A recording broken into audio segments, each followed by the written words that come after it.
오늘 주시는 하나님 말씀 디모데후서 2장 1절에서 13절까지 말씀 되겠습니다.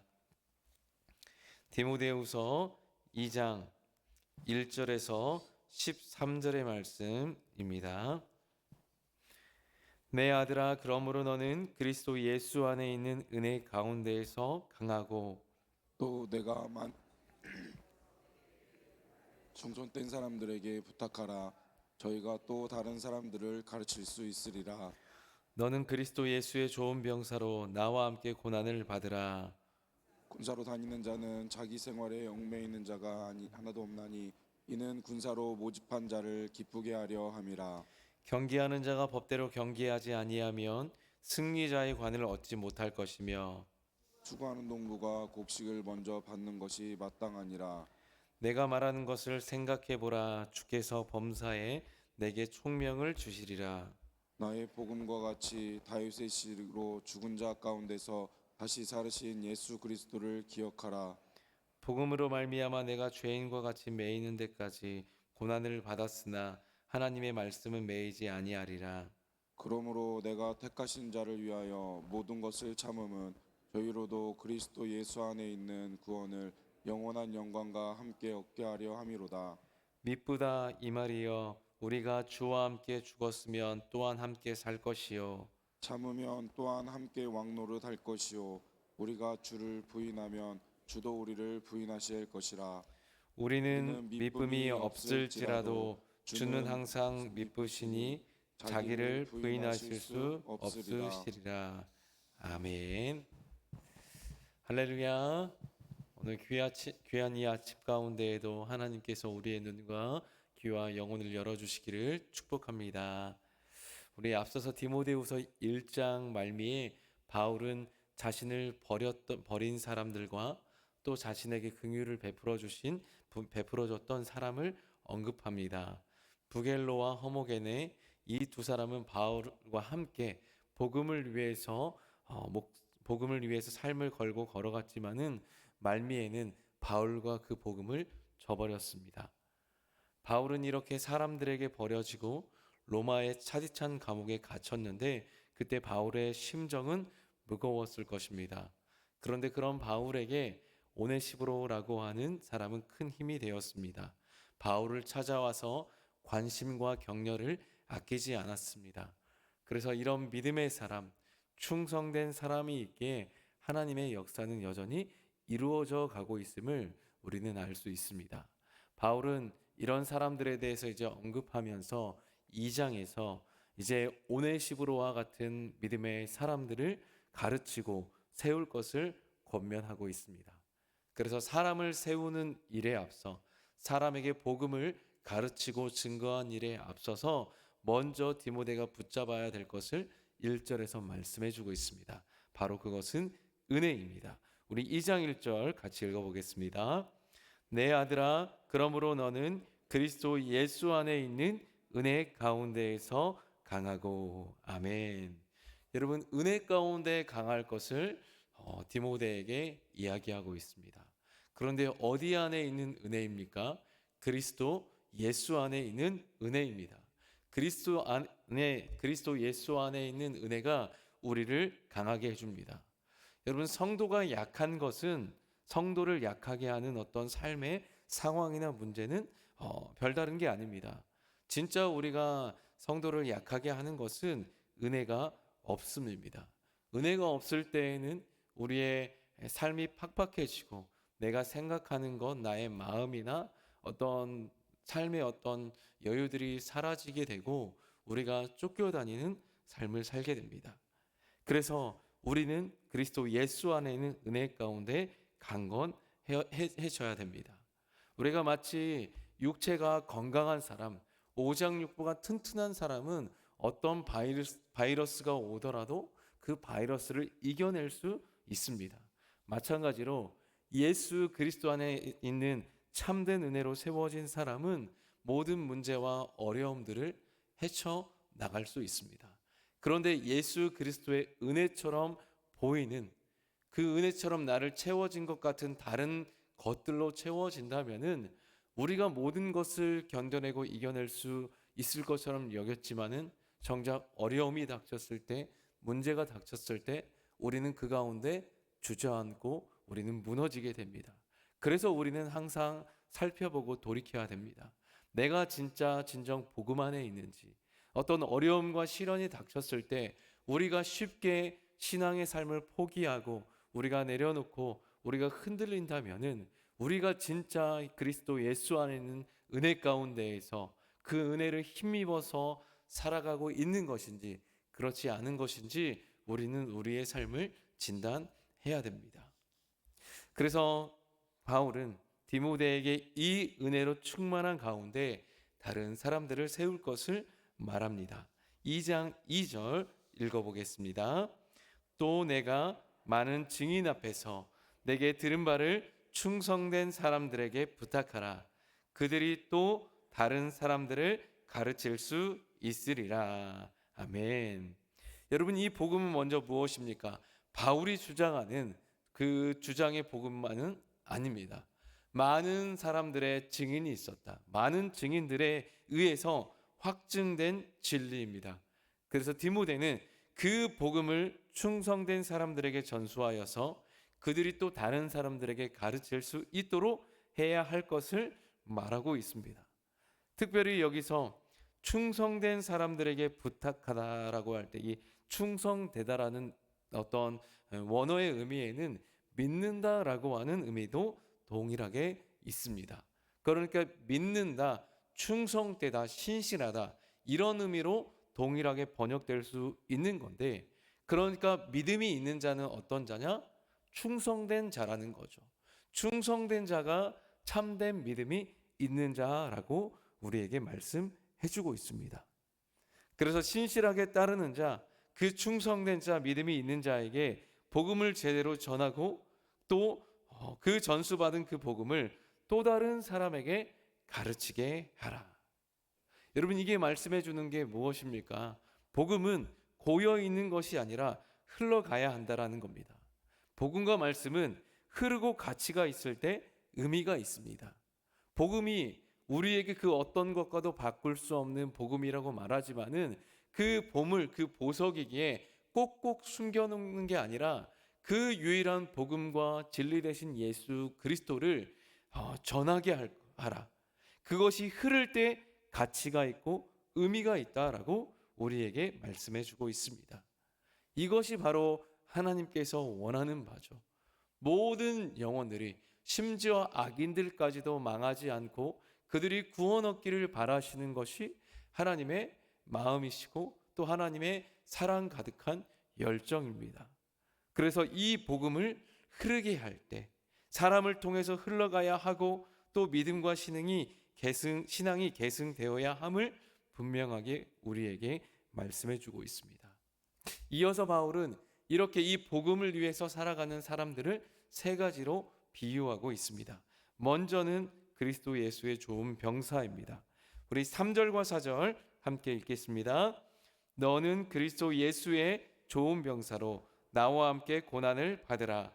병사로 복무하는 자는 자기 생활에 얽매이는 자가 하나도 없나니 이는 병사로 모집한 자를 기쁘게 하려 함이라. 아멘. 여러분, 어떤 사람이 좋은 병사입니까?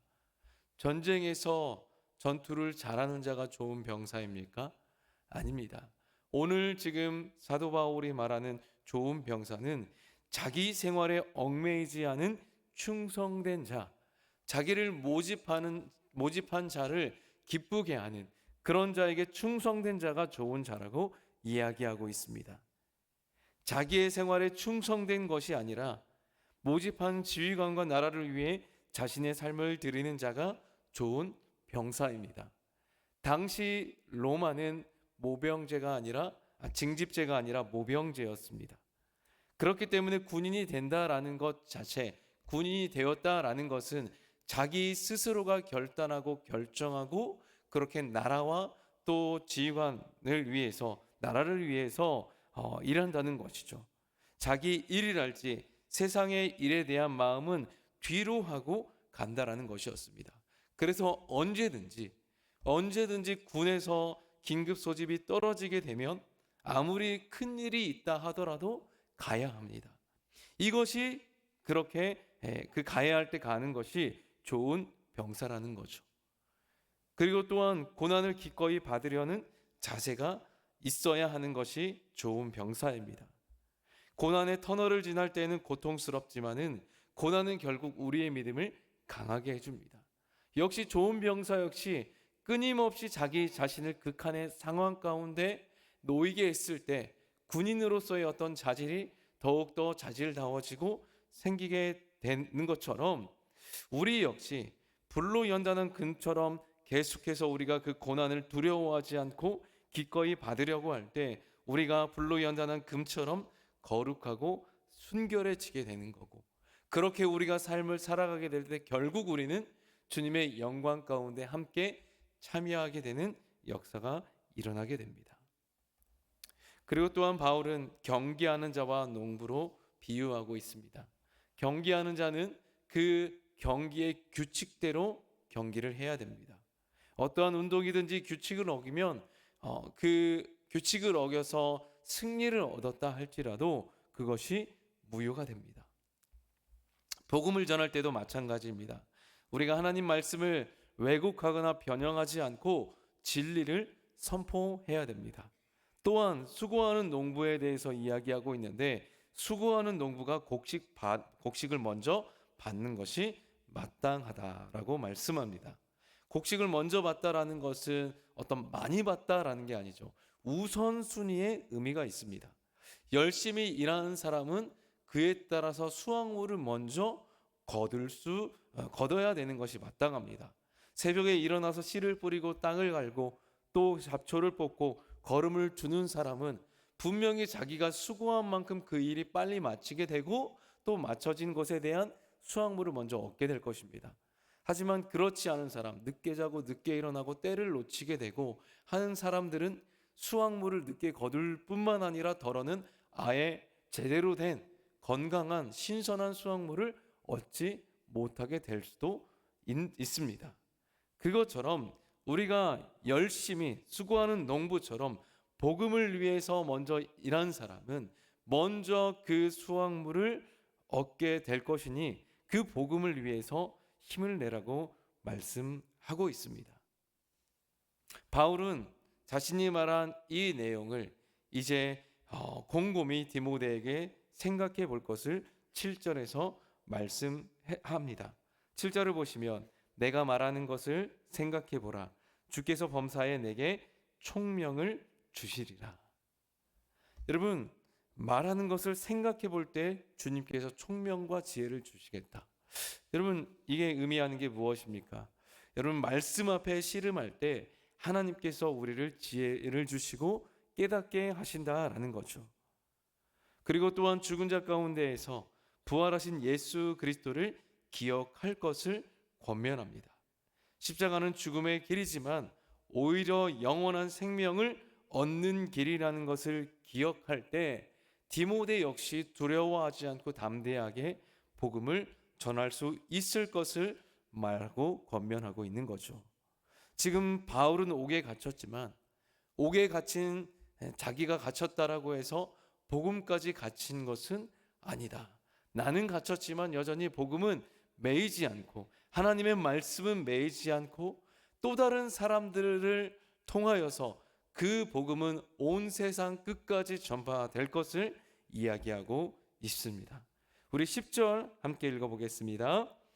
그러므로 내가 택함 받은 자들을 위하여 모든 것을 참음은 그들도 그리스도 예수 안에 있는 구원을 영원한 영광과 함께 받게 하려 함이라. 아멘. 여러분, 하나님의 말씀은 전파되어서 택한 자들이 돌아오게 되고 또 예수 그리스도 안에 있는 구원을 영광과 함께 받게 될 것이다 라고 말씀하고 있습니다. 그렇기 때문에 참고 인내하면서 또 수고로워하면서 그렇게 복음을 전할 것을 말씀하고 있습니다. 이어서 바울은 11에서 13절의 말씀을 전하면서 디모데의 결단을 촉구하고 있습니다. 주와 함께 죽으면 주와 함께 다시 살아나게 될 것이고 복음을 위해서 참고 인내하면 주와 함께 왕노릇하게 될 것이다. 하지만 그리스도를 부인하면 주님도 부인할 것이라고 말씀하고 있습니다. 주님은 분명한 분이죠. 하나님은 늘 신실하셔서 믿는 자들을 끝까지 인도하시고 건지시고 마침내 그 구원을 이루실 분이지만 함께 주의 일에 참여하는 자를 끝까지 세워주시고 주와 함께 영원한 생명을 누리게 하실 것이지만 또 주님께서는 심판에 대해서도 신실하다라는 것을 여러분 우리는 기억해야 될 것입니다. 그래서 하나님의 심판은 분명히 또 이루어 가실 것을 우리가 믿으면서 그 심판에 참여하는 것이 아니라 영원한 생명에 참여할 수 있도록 여러분 우리는 그 복음을 위해서 달려가야 됩니다. 왜요? 주님은 처음에 예라고 그렇다라고 했다가 다시 내 생각이 바뀌었다, 아니면 나는 그런 말을 한 적이 없다라고 하면서 자신의 말을 바꾸는 신뢰할 수 없는 분이 아니기 때문입니다. 2장 13절에서 우리는 미쁨이 없을지라도, 여러분 저와 여러분은 신실하지 못할 수도 있습니다. 우리는 믿을 만하지 못한 존재입니다. 하지만 주는 항상 미쁘시니 자기를 부인하실 수 없으시리라. 주님은 항상 신뢰하고 믿을 만한 분이기 때문에 반드시 예라고 한 것은 그렇다라고 한 것은 끝까지 그렇다라고 지키면서 그것을 이루어 가시는 분이라는 겁니다. 약속을 지키시는 분, 언약을 이루시는 분이라는 거죠. 그래서 그 주님을 믿고 따르면서 고난 속에서도 더욱더 은혜로 강건해져야 됩니다. 사랑하는 여러분, 오늘 말씀 중에 우리는 이 한 가지를 기억했으면 좋겠습니다. 그리스도 예수 안에 있는 은혜 가운데에서 강하여질 수 있는 저와 여러분들 되기를 축복합니다. 여러분, 바울이 이것을 먼저 경험하지 않았습니까? 바울은 예수 그리스도를 믿고 따르기 순간부터 세상의 시각으로 본다면은 바울은 고통과 고난과 역경이 정말로 수없이 찾아왔었던 삶이었습니다. 지금 디모데 전서 후서를 기록한 이 바울의 상황은 정말로 그 로마의 차디찬 감옥에 갇혀 있는 상황입니다. 그런데도 바울은 지금 이 갇혀 있는 상황 가운데에도 자기가 감옥에서 건져날 수 있기를, 감옥에서 석방될 수 있기를 함께 기도해 달라고 지금 편지하고 있지 않습니다. 복음 때문에 갇혀 있는 것을 부끄럽게 여기거나 두려워하지 않고 도리어 교회와 성도를 염려하고 기도하고 편지를 쓰고 있습니다. 바울을 이렇게 강하게 만들 수 있었던 것이 무엇입니까? 그렇게 네가 참고 10년 20년 옥에 갇혀 있으면 수많은 부귀와 또 영광을 누리게 될 것이다 라고 해서 참고 견디는 것이 아닙니다. 지금 바울을 이렇게 강하게 만드는 것은 그리스도 예수 안에 있음이요 그 안에서 누리는 은혜 때문입니다. 바울 스스로가 무언가 정신 수양을 하고 마음을 가다듬어서 강하여질 수 있는 게 아니고 예수 그리스도 안에 있는 은혜가 바울을 강하게 만들었습니다. 사랑하는 여러분, 이 바울 사도가 믿고 의지하는 그 예수님은 우리가 동일하게 믿고 있는 예수님입니다. 예수님이 주시는 은혜는 바울의 때나 지금이나 여러분 동일한 줄 믿습니다. 그래서 우리를 약하게 만드는 것은 어떤 문제나 상황이 아니라 우리의 안에 은혜가 없음이라는 것을 여러분 이 영적인 진리를 기억하는 가운데에서 우리의 영혼을, 우리의 인생을 그리스도 예수 안에 있는 그 은혜의 바다 가운데에서 은혜의 바다로 우리가 나아가서 그 은혜를 누림으로 말미암아서 사랑하는 우리의 삶이 고난과 혹 역경이 있을지라도 더욱더 우리가 은혜 안에서 강건하여지고 고난 가운데에도 믿음을 지켜나갈 수 있기를 축복합니다.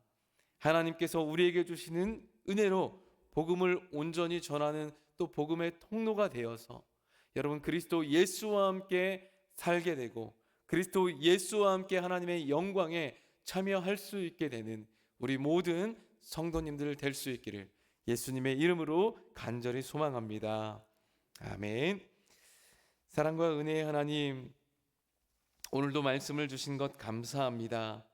어려움과 고난 속에서도 은혜로 우리를 더욱더 강해지게 하시고 우리의 삶 속에서 믿음의 사람들을 세워갈 수 있도록 도와주시옵소서.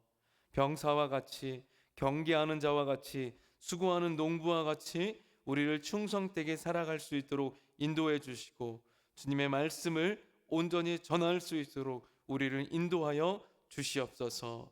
예수 그리스도 안에서 주시는 그 은혜 아래 우리 모두를 살아가게 하여 주시옵소서. 그렇게 우리를 지키시고 보호하여 주실 것을 간절히 또 믿고 소망하며 우리를 구원하신 예수님 이름으로 기도드립니다. 아멘. 함께 이 시간 기도합시다. 주님의 은혜와 사랑이 가득한 우리 초청교회 되게 하여 주시옵소서. 그리고 우리 수능 시험이 시작되게 됩니다. 자녀들이 이제 단잠을 곧 깨고 우리 준비하고 또 나아갈 터인데 8시 40분부터 오후 5시 45분까지 진행되는 이 수능을 위하여서 우리의 자녀들뿐만 아니라 이 한국 땅에서 오늘 수능을 보는 자녀들 하나님 다 다음 세대들 가운데 은혜를 더하여 주셔서 하나님 시험 잘 치르게 하여 주시고 다가온 20대에 주와 함께 나아갈 수 있는 은혜의 여정의 시간들 되게 하여 주시옵소서. 기도해 주시고 또 그 밖에 교회와 나라 민족을 위하여서 또 우리의 개인의 기도 제목 들고 우리 함께 주의 이름 한번 부르고 기도의 시간으로 나아갑니다. 주여